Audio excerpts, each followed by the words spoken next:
The views, takes and opinions expressed on this show are of the host's own and do not represent the views, takes and opinions of the Main Event Mark, PWPH Wrestling Network and its affiliates. Material and sources mentioned in this episode is for general and commentary purposes only. This episode might include strong language and may not be suitable for children. Listener discretion is advised. Stay safe and stay wrestle everyone. Welcome to the Main Event Mark. Yo! Check! Welcome to the Main Event Mark podcast. And today, this is actually a prelude episode for our live stream today as we are going to discuss SummerSlam. Of course, SummerSlam Premium Live event will take place this Sunday at 7 a.m. Pinaaga na lahat. Pinaaga na siya exclusively on Disney Plus in the Philippines, Peacock in the States, and on WWE Network elsewhere. So if you want to watch SummerSlam, syempre mamaya magbibigay din naman tayo ng predictions. If you're listening to this recording, it might be available na on your favorite podcast platforms. And also, we are going to talk about a few things bago tayo mag-live stream. So, hindi naman to hahaba ng mga 20-30 minutes. Pero yun nga, I hope you can stay, you can sit back, relax, and yan, enjoy lang natin tong episode na to na The Main Event Mark Podcast. Again, my name is Angelo Penera here. I hope you can enjoy the rest of your day, the rest of your weekend. And we're going to talk about a lot of things here on this show. Of course, as always, tayo ay kompletos recados sa wrestling. But we are going to talk about SummerSlam on our live stream later. But for the meantime here, thank you very much again for listening on the show. I hope you can follow and support this show on social media at MEM Wrestling Pod. I hope you can support all of our podcasts that's affiliated on this show, including the PWPH podcast that we're going to drop a new episode next week on your favorite podcast platforms. We're going to announce something in a bit sa ating live stream, pero doon muna natin i-save yung announcements. But for the meantime here, yun lang. I hope you can follow and support the show on all of the social media platforms at MEM Wrestling Pod, patreon.com/MEM Wrestling Pod. And of course, plug na rin natin ito. So, very important to plug that Blast TV or Top Sports is free for view buong buwan of August sa Blast TV. So, if you want to watch Top Sports, your favorite WWE shows on Top Sports and also on video on demand, available po siya sa Blast TV. You can watch that video on demand and live stream sa Blast TV app. Wala po kayong kailangan i-register. You just have to download the app, Blast TV, and then you will be able to watch all of your favorite WWE programming, Raw, SmackDown, and NXT, pati video on demand sa Blast TV. You just have to download the app or maging subscriber ng Converge or Globe at Home. Pwede rin yan. Mas kumpleto doon na lahat mapapanood nyo sa Blast TV if you are a Globe or Converge subscriber. You can also subscribe to Blast TV for only 179 pesos o kaya 199 if you want si Tanda Sports on their platforms. So again, that's Blast TV, our WWE broadcaster until 2025. Now, here on the show, we are going to start this podcast with a bit of news from AEW Dynamite. So, like what I said, this is not the show that we're going to talk about SummerSlam. This is the prelude. We're going to talk about Dynamite here. So, this week's Dynamite is ito yung mga advertised segments. So, Bryan Danielson and Mercedes Moné are advertised to do some promos. Willow Nightingale versus Chris Statlander for the CMLL Women's Title Eliminator. Will Ospreay versus Lance Archer. Darby Allin versus Hangman Adam Page. The conglomeration, whatever that stable is, versus Roderick Strong, Bismuertos, and Rush. And Mariah May gives her interview to Renee Paquette. Pero I'm not gonna do anything. I'm not going to do a whole review of this show.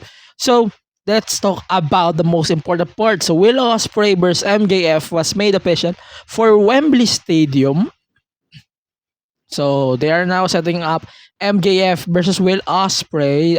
They are setting Will as a dominant wrestler versus Lance Archer, nakakabalik lang. Tapos pinanjabber lang ulit ni Tony Khan. Ay nako Tony. Hindi na talaga nakakatuwa yung booking. But yeah, MJF is really good on hitting himself or messing up with the people. So that's the thing that he is good at. Sobrang galing niya talaga manggago eh. Yan ang gustong-gusto ko kay MJF. And he is amazing as fuck. So he is very effective when it comes to his role. So wala akong pakundangan pag pinag-uusapan natin si MJF. Ayun. So Willow Nightingale was defeated by Chris Statlander for the contendership for the CMLL Women's World Championship. I'm not gonna talk about the Jericho bullshit thing here. But yeah, medyo rush na tong match between Nightingale and Statlander because of time constraints. But yeah, I really think this is such a really good match. Pero to, be specific. I'm not gonna talk about the conglomeration bullshit. So let's talk about the match that we are waiting for. Bryan Danielson versus Swerve Strickland. Itong match na to sa All in London. This is personally not a main event worthy prior to this announcement, no? Pero medyo nagkaroon na ako ng interest with this match itself na very interesting with the stipulation Bryan Danielson just introduced. At the same time, it spoils everything what will happen at Wembley for All In. So Bryan said that his time in AEW has been the most fun he's had in his career because he has been able to present and realize each moment was special. He said that his contract ends tomorrow but he plans to be at All In to give his best. He brought out Swerve Strickland here in the ring. He said that he respects Bryan Danielson and he would root for him if this was any other time. This the announcement, Bryan Danielson announced that if he doesn't beat Swerve for the title, he will never wrestle again. So medyo interesting to kasi of course stakes siya for the match that we are actually building for sa Wembley. And excited tayo dito sa unang-una maiisip mo dito random to eh. Pero this is really growing on me except on that announcement that might ruin Swerve's fate as AEW World Champion. Hindi ko siya masasabing sayang kasi he did a really good job on defending the belt. However, to give way kay Bryan Danielson, it feels like a sacrifice. It feels like a sacrifice unless tatalunin talaga niya si Danielson. Then that might be a different outcome. But then, I don't really think that Swerve is not losing the belt at all. Hindi ko siya iniisip kasi that's the least thing that we can think about this whole damn match. Because totoo din naman na mas kailangan ni Danielson manalo over Swerve. Ang kaso lang, they are jinxing Swerve Strickland's title run na feel ko naman, they are not prioritizing Swerve. They are more prioritizing Mercedes Moné or be specific. Ito na nga, Danielson. Again, I love Bryan Danielson, but I don't think this booking ni Swerve is kind of ruins his momentum as well. No? Yun yung problema ko. Again, this is a title versus career match. And yeah, this is their way to obvious with Danielson beating Ospreay and eventually Swerve at Wembley. Ganun ang mangyayari. Ba't ako sinasabi Ospreay, pero it's really Danielson beating Swerve for the belt. And I kinda didn't like it. I feel bad tuloy for Swerve, for that matter. Then, si Camille, yeah, so it's being introduced by Mercedes Moné. Medyo nasusuya.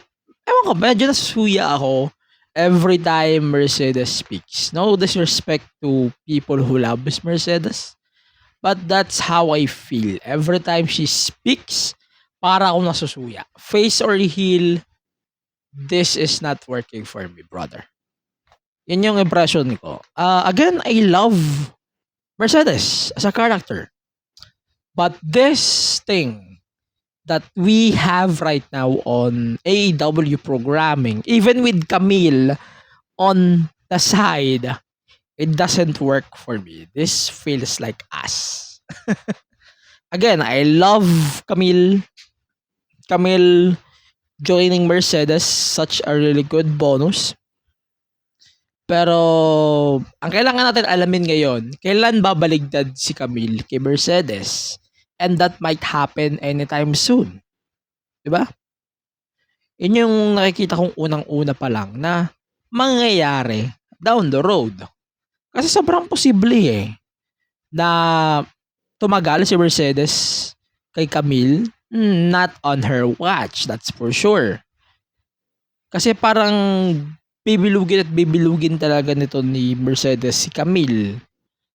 At gustong-gusto ko din talaga makita yung full potential ni Camille, not on Mercedes side. So if you wanted to really show the side of Camille that everyone loves, they should turn her face, not as a heel. Mercedes is fine on her role because everyone doesn't care about her. But Camille really needs to turn face as soon as possible. Yeah. So this is their way of introducing Camille. Like, kala mo naman walang may kilala kay Camille. But yeah, re-establishing her as a heel means something for this booking on Mercedes Moné. But it's kind of forced for me. The Mercedes thing, it feels like sports. Yan, Hangman Adam Page versus Darby Allin. Personally, I really love this matchup. Pero it feels like this kind of dragging for me. And ito na naman tayo. The commentary is ruining this match. This is just bullshit, man. At this point, can we please throw Tony Schiavone out of the commentary? Or that goof ass Excalibur out as well and let us be the solo commentator? Or if we wanted to, we can have the second English commentary team. Then, lagay mo doon si Schiavone at si Excalibur. Total, they're piece of shits. Ito din, isa pa. Si Darby, AEW needs to limit Darby, seriously, on doing certain things. Kasi baka ito yung ikamatay ni Darby. Yes, nag-iingat naman si Darby. Pero feeling ko, at some point, sobrang reckless kasi ng mga pinaggagawa niya. And there's no other way to do the things that he is doing safely. Kasi feeling ko, at some point, he might be fucked up. No? He might get fucked up. And everything that he is doing, isang pagkakamali niya lang, he might get fucked up. No? Kasi ganito yung ginagawa lagi ni Darby. And Darby, with his things that he is doing, he might kill himself out of the window if hindi siya maglilimit o hindi siya mag-iingat. I am a Darby fan, pero feeling ko it's kind of disappointing for me. They need to limit him talaga. Eto, this week's Dynamite in summary feels like more on driven. Like we are watching WWE Raw or SmackDown. Yeah. Medyo mas nabibuild up yung mga storylines na nangyayari recently. No? Darby, yun na nga, di ko na pag-uusapan si Darby. Darby needs to limit himself, kagaya na sabi ko. Then, Bryan Danielson, yung kanyang promo na yon is kinda jinxing Swerve's fate for All in London. Pero, yeah, that was a great segment because it was a emotional segment. Different than what he did on his retirement speech. Pero yun nga, yung women's division, I agree, the women's division is on fire. Bonus na lang si Camille joining Mercedes on her side. Then Mariah May and Toni Storm, definitely the main attraction right now. They're doing a really good job building their match at Wembley. Si Ospreay at si Lance Archer, definitely one of the best. Darby Allin, he needs to be careful. Yan ang sinasabi ko. Palagi ko sinasabi, he needs to be careful. No? Kasi, if he got fucked up, might be the last match that we are going to see him in the ring. Okay, so let's talk about NXT, Great American Bash. So, GAB, this is such a really good show. Pero medyo may mga ilang bagay lang ako kailangan i-nitpick. First, we have the Unholy Union versus the Metaphor. Ayun, so Lash Legend, definitely one of my favorite wrestlers on NXT right now. She's doing a really good job on being the muscle of Metaphor, which is good. And imagine her versus Jade Cargill. Imagine the fireworks. That's why I really love Lash Legend. Lash Legend is amazing. But like what I said, Lila Dawn and Alba Fire, but fuck's sake, can we have Kaylee Ray back?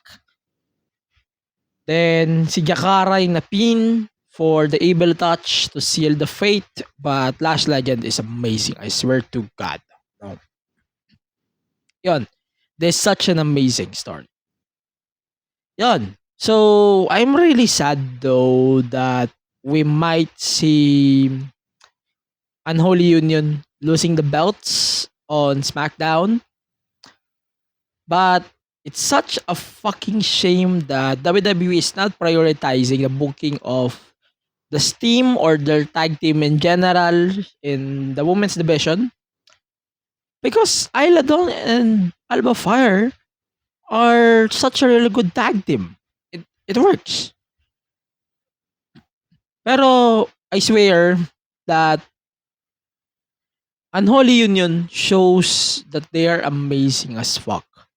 Si Lash Legend, definitely my MVP over this match. But Jakara, she needs more experience. Medyo may mga timings kasi na nalilate siya. So, that's her cues. Medyo problema yan. But, like what I said, Unholy Union, amazing. I hope they are not losing the belts on Jade and Bianca. But, feeling ko matatalo talaga sila. Yun. Then, the segment prior to this match is such is such a random thing. To sila Hunk, tsaka si Tank. Hindi siya appropriate sa Great American Bash. This is just a random bullshit. But I really love it. But, yeah. The Heritage Cup title match, Tony D versus Tavion Heights. This was amazing. Sobrang kulit nitong match na to. Ito na naman tayo sa mga Heritage Cup title rules. Like what I said on my previous episodes, I'm not a solid fan of the Heritage Cup or Manila rules. Same lang naman yan. But I really respect the Heritage. But this kinda, Pero yun, si Tony D, sobrang hinog niya na, sa totoo lang. Sobrang hinog ni Tony, sa totoo lang. And I cannot wait to see him on the main roster.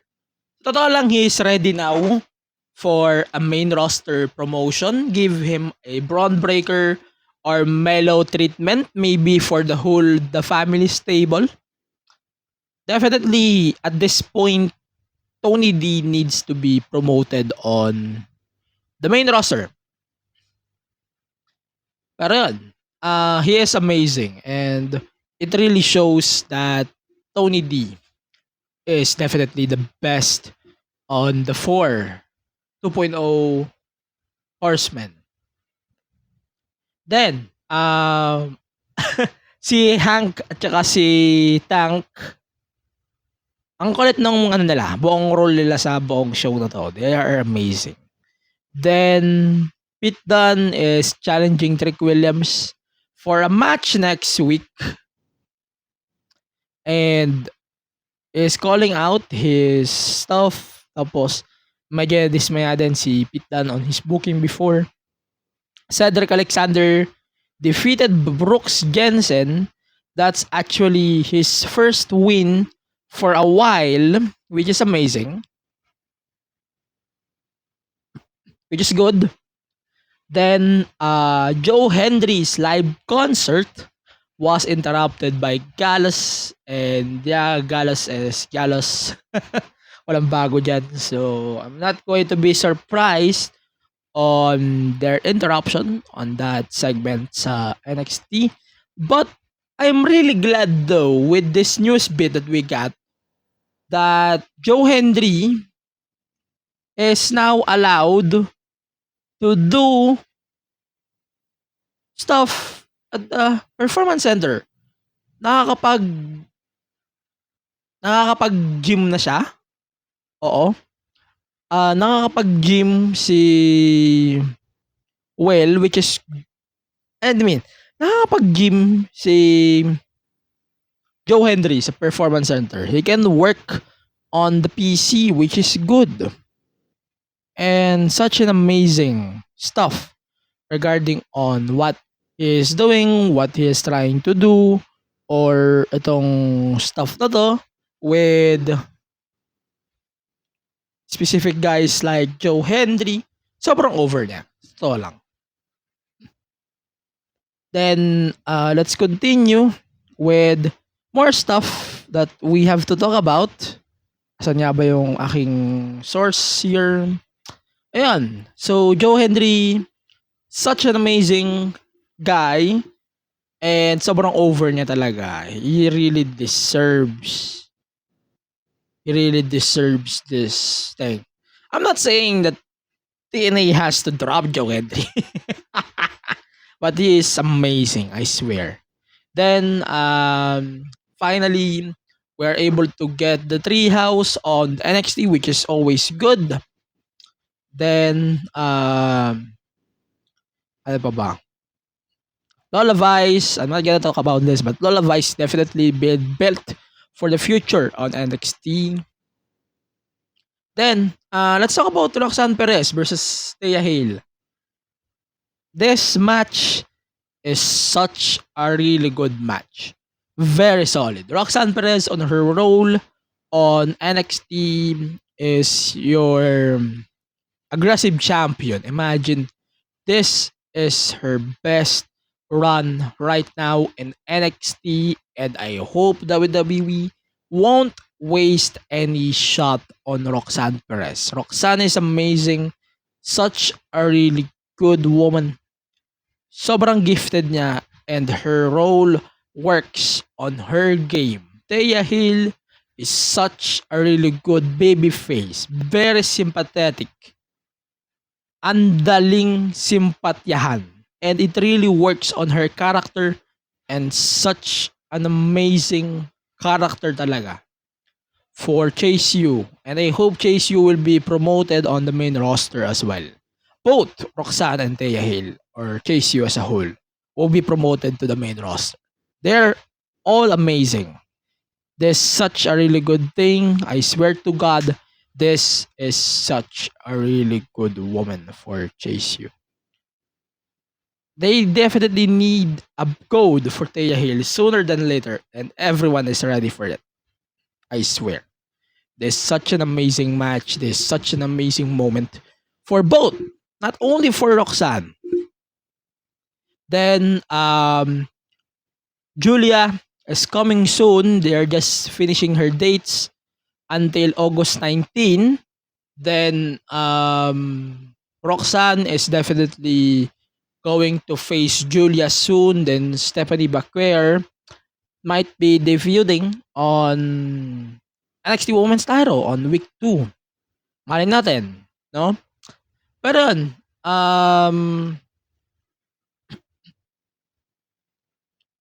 Thea Hill, like what I said, this is such a really good moment for Thea Hill.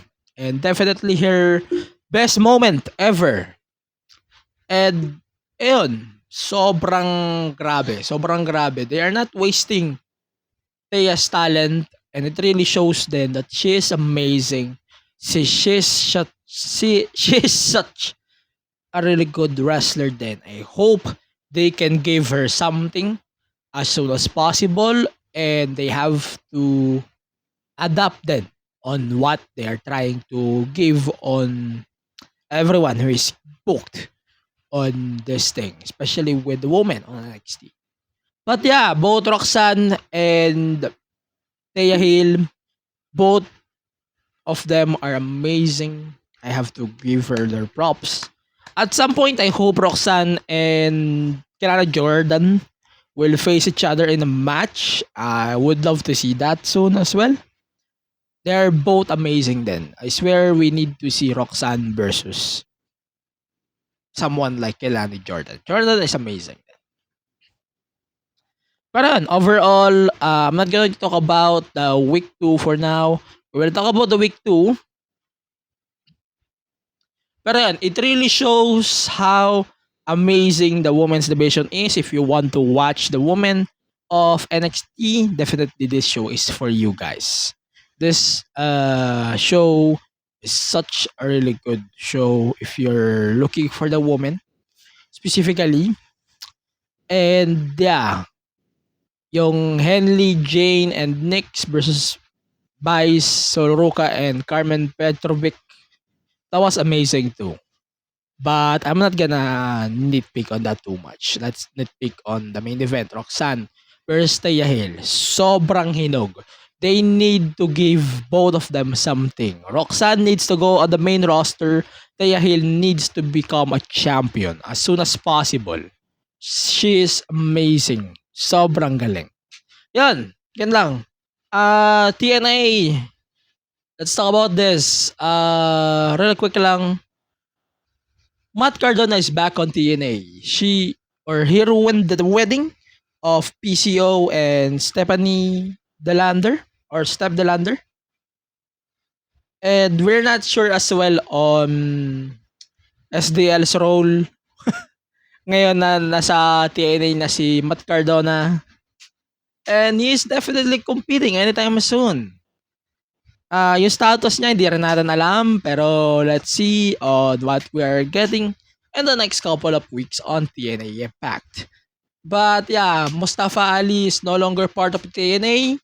He announced that after the match with Nick Nemeth for the TNA title, that might be his last.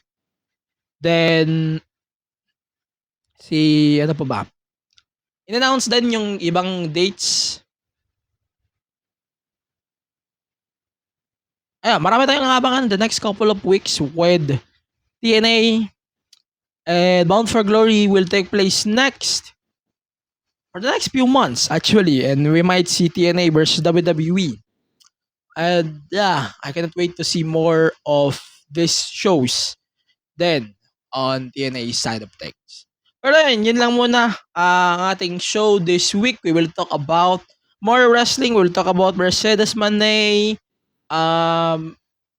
giving her divorce letters on Mikaze. Then SummerSlam, we will talk about the preview for SummerSlam, yung Raw. Before SummerSlam, we will talk about that on our next episode for the show on our live stream at 9 p.m. on youtube.com/MEM Wrestling Pod. But for the meantime, thank you very much for listening on the Main Event Mark. You can follow and support the show on all of the social media platforms at MEM Wrestling Pod. Again, this is a cooperation with the PWPH Wrestling Network and Bong Collective. My name is Angelo Penera. Saying stay safe and stay wrestle. And goodbye for now. See you on the next.